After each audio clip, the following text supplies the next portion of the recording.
Hai, tahukah kalian, baru-baru ini Mokgweetsi Masisi, Presiden Botswana mengancam akan mengirim 20.000 gajah ke Jerman karena sengketa konservasi. Soalnya Jerman sudah mengancam negara tersebut agar menghentikan praktik ekspor dan perburuan gajah. Kementerian Lingkungan Hidup Jerman sendiri mengatakan agar ada pembatasan yang lebih ketat terhadap impor hewan buruan. Sebaliknya Masisi mengatakan kepada media Jerman bahwa hal ini hanya akan memiskinkan masyarakat di negaranya. Sebab, akibat adanya aturan konversi, populasi gajah telah membludak sebagai akibat dari upaya konservasi. Maka, perburuan dan ekspor hewan tersebut membantu mengendalikan jumlah gajah di Botswana. Terdengar alasan yang cukup realistis, ya kan? Jika gajah adalah aset Botswana, bisa membantu ekonomi negara tersebut. Beda sama Jerman yang asetnya berbasis industri, bisa buat mobil untuk ekspor, bisa bikin macam-macam untuk dijual, ya kan?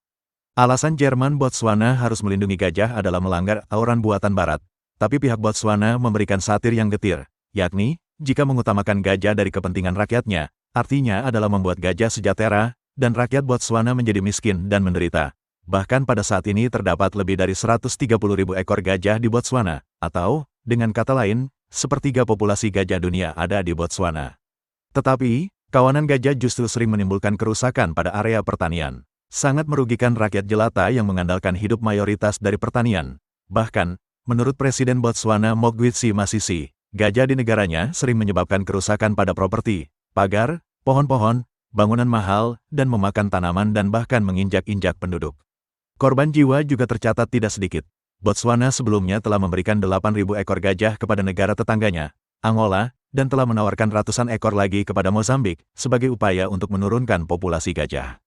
Tapi umumnya negara-negara Afrika kesulitan dalam mendanai konversi gajah secara mandiri. Intinya, kalau dilihat dari sudut orang-orang Afrika, Barat ini kan suka merasa paling benar, dunia harus demokrasi, harus ikut standar human right, harus ikuti aturan konversi lingkungan, gak boleh negara agamis entar jadi teroris, gak boleh komunis, gak boleh diktator, pokoknya ikut standar Barat, titik. Kadang aturan Barat tidak disesuaikan dengan kondisi, latar budaya, situasi, landscape, kemampuan politik, latar, ekonomi suatu dunia. Pokoknya aturan standar Barat ya, paling benar dan harus diikuti. Indonesia mengalami kasus pelanggaran aturan perdagangan WTO, ketika berusaha melakukan hilirisasi, dengan menghentikan ekspor nikel. Dunia Barat marah, karena itu sangat merugikan ekonomi mereka. Alasannya, Indonesia melanggar aturan WTO.